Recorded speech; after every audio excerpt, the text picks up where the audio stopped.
Hello everybody and welcome back to Wildcard Workshop.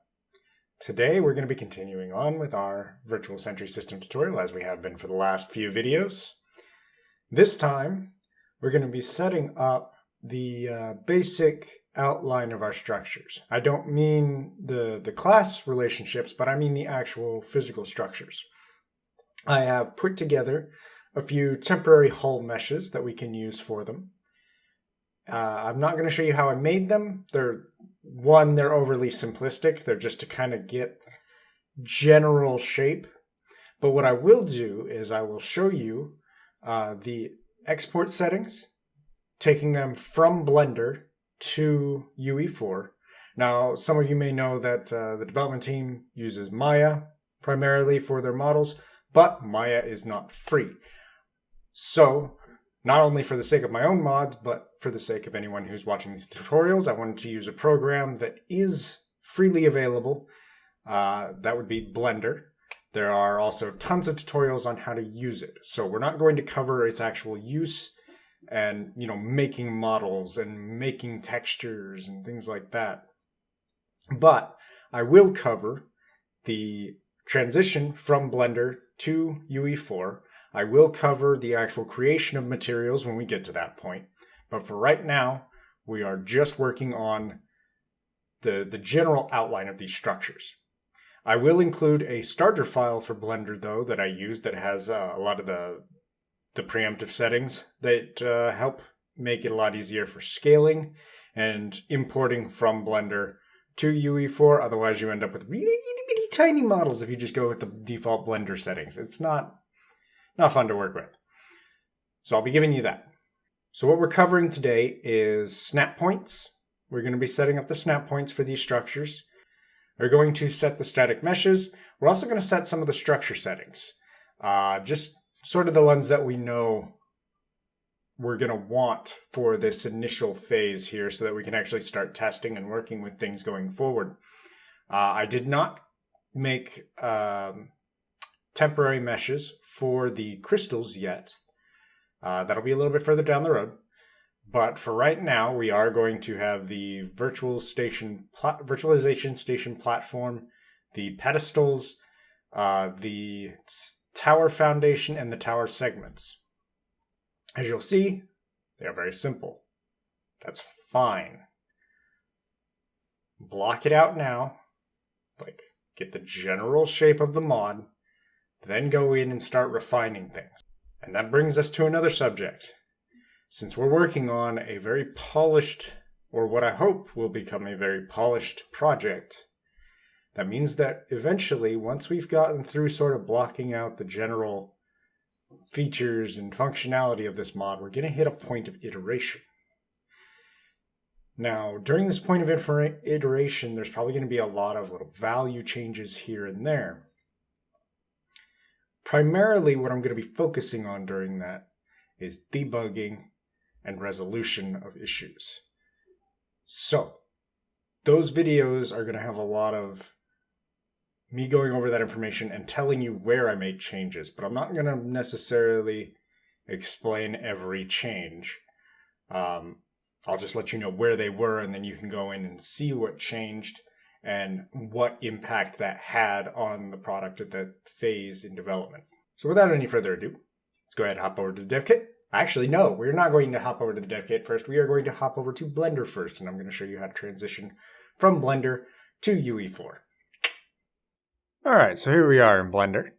As you can see, I have a project file open for one of our meshes. This is actually for the Sentry Tower Foundation.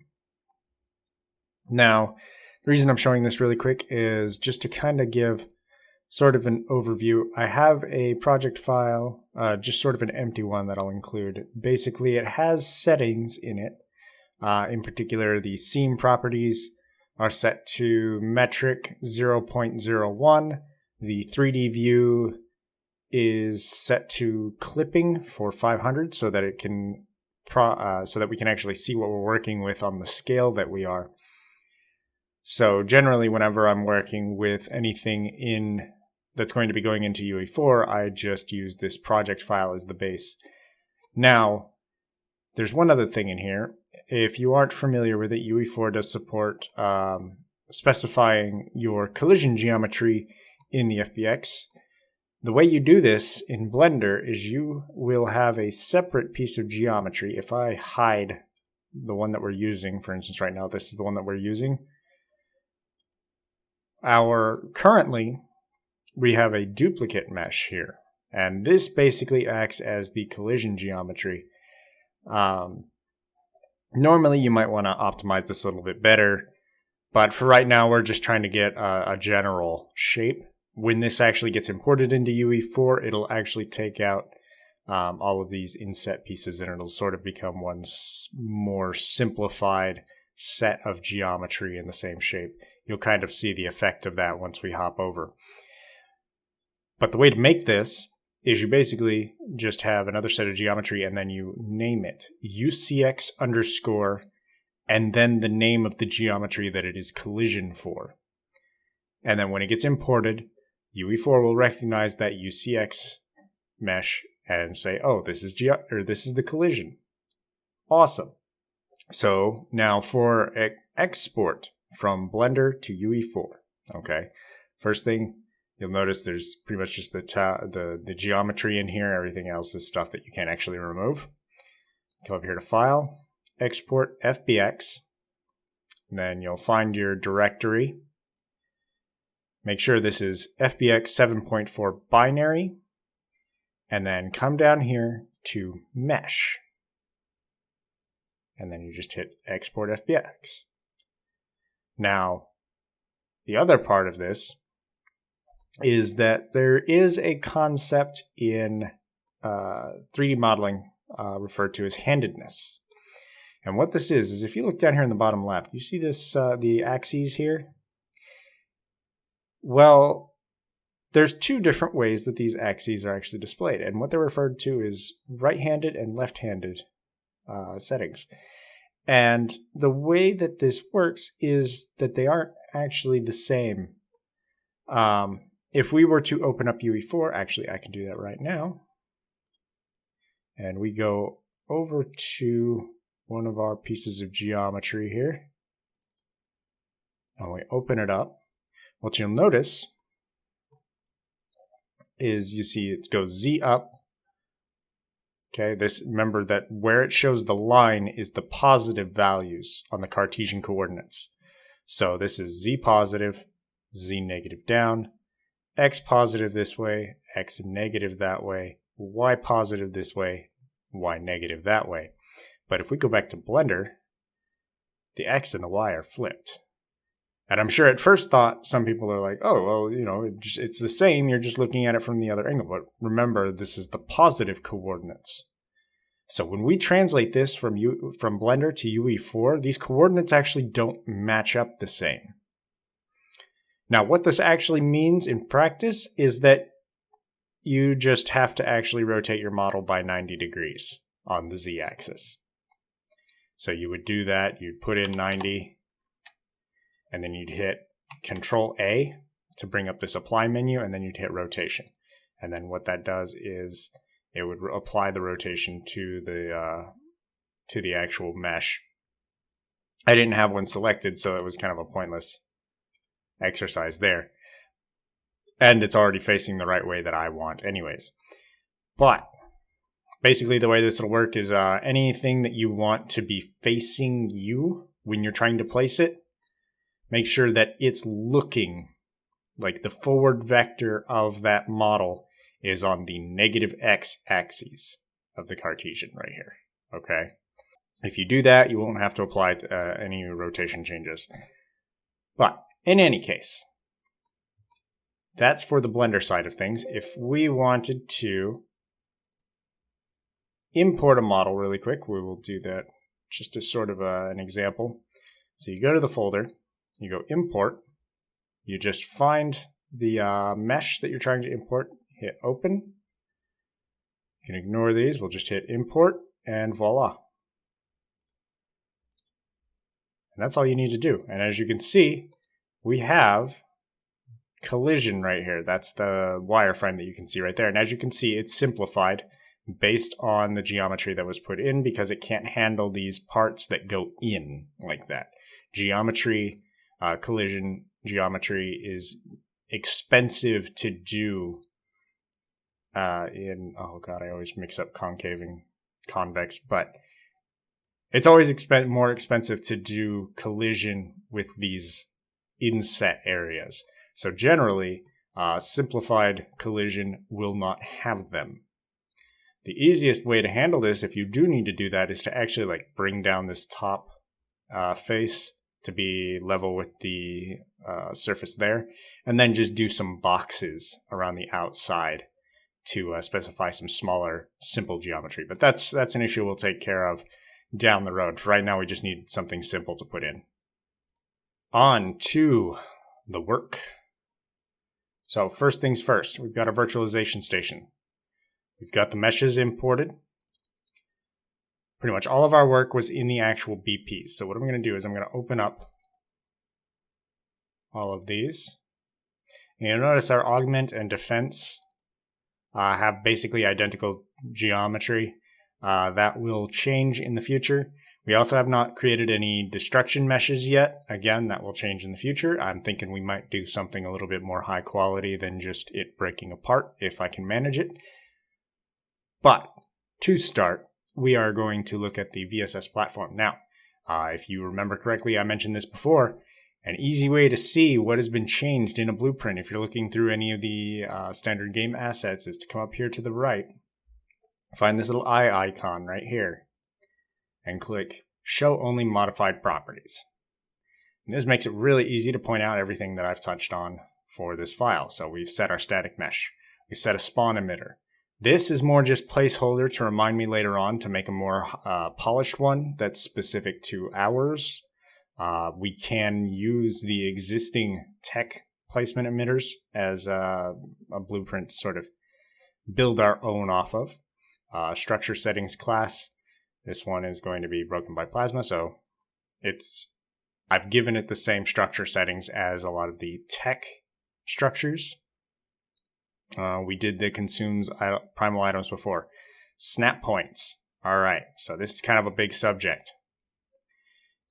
If you remember what we talked about in the video just before we started this project, we were talking about bit masking. That is what this is going to be driven by, is bit masking.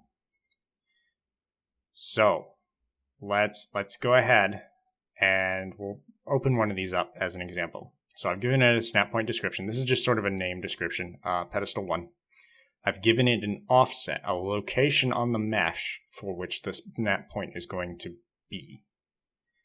I've also specified it as an attached to point, meaning that once this structure is placed, then that snap point can have other structures snap to it, rather than this snap point will be valid when I'm trying to place the structure. Meaning this structure won't snap to others through this particular snap point. Other structures can only snap to this snap point. Hopefully that makes sense. So one thing I've done is I have given this structure its own snap type flag. And in the description, I will include a link to a page on the Arc Modding Wiki where they have put out a list of these different snap point flags so that you can see how they're grouped together. But basically this says, this is the type of structure that I am. In this case, I am a virtual station platform. Basically, this is one of the unused bit masks, or one of the unused bits that we can take advantage of to use for our own. Now, in the future, we will do some secondary checks to make sure that it's only our structures that are doing this snapping, because we don't want to have other mods snapping their structures to this. There's all kinds of behavior that could go wrong with what we're doing in this particular project. But if you were working on like a mod that's standard structure pieces, walls, ceilings, roofs, things like that, you would want to actually use some of the snap groups that already exist that are used by the other items in the game, so that your structures can snap seamlessly with theirs. In this case, we don't want to do that. We're using some custom snap points here to make sure that we're not getting any weird snapping that occurs when we're trying to place these things. So again, we've got these offsets here, which are useful if you want to adjust sort of rotation and position of the snap point itself. Attach to point. Like I said, that this is when others can attach to this structure. If I were to select attach from point, it would be when I'm snapping this structure to others. Now, to snap type flags. Basically, by setting these two right here, I am telling it, this is the structure type that is allowed to snap to me. Okay? And then none of these I messed with. This is supposed to be another snap type system to replace the bitmask flags, but I was not actually able to get this to work, so that's something that I'm going to have to look into. It'd be nice if I could get it working. If I do, I'll do another tutorial on that method in the future. But as for this flag right here, that is actually the flag for this. These are the virtualization station pedestals, which are going to hold the artifacts. Now these only on the base, there's actually, I've set 4 snap points for pedestals. We can add more later if we decide to, or less. So 4 pedestals can be snapped to the platform. The pedestals themselves only have 1 snap point on the bottom for snapping to the platform. So it's an attach from point. It's set at the origin of the structure, which is at the very middle of the bottom of the mesh in my case. That's the way I built it. And we've got our snap point match group, which is, in this case, our particular snap type flag. So basically what's going to happen is when this structure is being placed and it's near enough to this other one, they will match. And it'll be like, oh, this is a valid snap point. Just to give a bit of an example of that in effect, I will show you. First things first, we need to put our primal game data into the override for the map. Now, one of the first things that you'll want to do is there's a command. It's debug structures -1. And the reason it'll do this is because it'll show the actual snap points as we're trying to place items. As we're trying to place structures. Let me get the rest of my structures going here.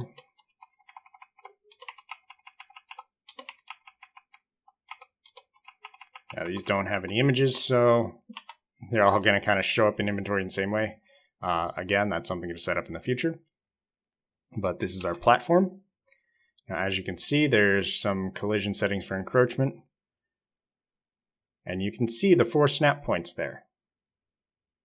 So if we place it down, we get that. Now, if I try to place one of the pedestals, like so, you can see the blue snap points there. Now, they're numbered based on their index in the snap points array. So if I try to place that there, you'll see from 0 pedestal base to 0 pedestal 1. Okay, and again, those zeros are the indexes in their arrays. So if we place it, blam. And you can see there's the placement emitter. Obviously, it doesn't actually fit the shape of this. It's just a reminder to actually go back and do it, because if we just leave it as the generic emitter, it's really easy to forget about it. But we can place 4 of these suckers around here. Just like so. And we have effectively created a multi-piece structure, because what happens is this one has an array that includes all of these in it that we can access without having to do any kind of octrees or overlaps or anything like that. So that's super handy. You can take advantage of that linked structures array for some pretty interesting things. So that's our virtualization station. Now we've also got the sentry tower. Now I haven't done the full collision check on that, so like you could place it partway in right now. We'll probably go back and change that later. But we can place that down and see how it sits. Now if you look, we're kind of floating in the air. That again, that's that simplified collision geometry that's been imported. In the future, we'll work that out so it's a little bit better. Now that's our foundation. Now we've also got, now these are set, I have these currently set to be able to be placed from pretty far away. I actually might make it further, but the reason being is because it makes it a whole lot easier to build this tower up from a distance. So there's the first one. And then I come down here. And because of their snap points and the fact that the segments share a snap point group, they can basically be stacked up on top of each other in whatever configuration the player chooses. Now, we are going to have to figure out a way that the player can interact with all of these individually, but that's I mean, we could also leave that up to the players to figure out. They could build a tower around it. Maybe we could put some snap points on the base of this so that they can put foundations and actually build a structure up around the tower. But that's something we can play with going forward, see what works best. But as you can see, we've got sort of a tower here with separate segments. They can be built up on top of each other. And taking into consideration the height of these segments is actually going to be important because there's going to be a point where it's not really feasible to continue building the tower because of the height. It'll become more and more expensive to build something up around it so that you can continue interacting with each one of the segments. So that might actually be a consideration for balance right there, in that, you know, shrinking or increasing the height of these segments should be taken into consideration. Now that's as far as the snap points. Like the foundation has a separate snap point group than the segments, but all of the segments share the same snap point group and snap point settings. So they can sort of be stacked up on top of each other at will. And that is the snap point settings for our structures. Again, these two each have separate snap point groups between them, but they also have different snap points than these two. So overall, we used 4 snap point groups in the making of these structures, which because of that, we're really going to want to make sure that we find some double checks to do in code after placement to make sure that only the structures that we want connecting to these are actually correct. So as if any other mods are using those snap points, we're not getting any unintended and potentially crashing issues that occur as a result of it. So back to our blueprint. Let's go ahead and collapse our snap points here. Now, I did basically the same thing to all of these. I messed with the same settings for most of them. In our platform, after the snap points, we've also got our encroachment check offset. That's the part that says how much, like the check offset is where we're setting sort of the central point of a box. I actually had to increase this by about 10, otherwise it was in the ground. Now, the placement encroachment box extent, this is how big that box is. If you remember when we were placing the virtualization station platform, there was a big green box that was overlapping with it. That's what this is. And what it is if there's anything inside of that box, it won't let you place. It's how it, says, hey, there's no room for me here. Let's see, I've also removed the ability to attach it to saddles. Don't really want that. We set it as a foundation so that players could maybe decorate on it, put up bookshelves or whatever they like. It doesn't necessarily need to be a big sort of empty and potentially ugly structure in the middle of your base. You might be able to decorate it and make it look nice. I, again, set it as floor, same reason. Actually, maybe we might not have needed to set it as foundation, but floor, so that we can decorate it. Placement, choose rotation. This is when you click once and then you have the ability to spin it around. Take ground normal directly. This is so that if we try to place it on an incline, it'll actually match the incline rather than just try to place flat no matter what. Placement max range.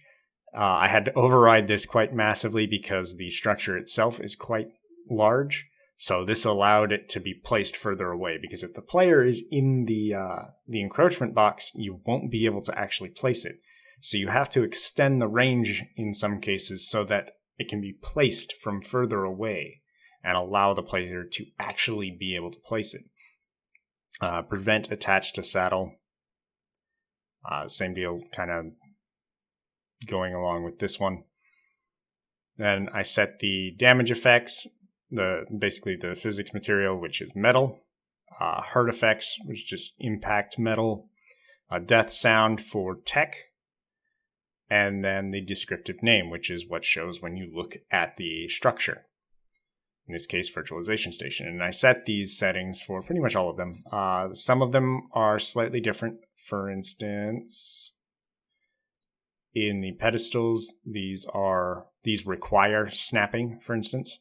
I turned off snapping requires a nearby foundation because I didn't see a necessity for it. The only thing this should ever snap to is a virtualization platform. Should never snap to anything else. And then the same things, physics material, hurt effects, death sound, sentry tower base. This is the base class, remember, for our entire sentry tower. So I set some of our settings that were going to be common among all of them in here. And then I just sort of went down the hierarchy and changed only what needed to from those. And that's how we've come to where we are. We have, things like descriptive name are different for each one.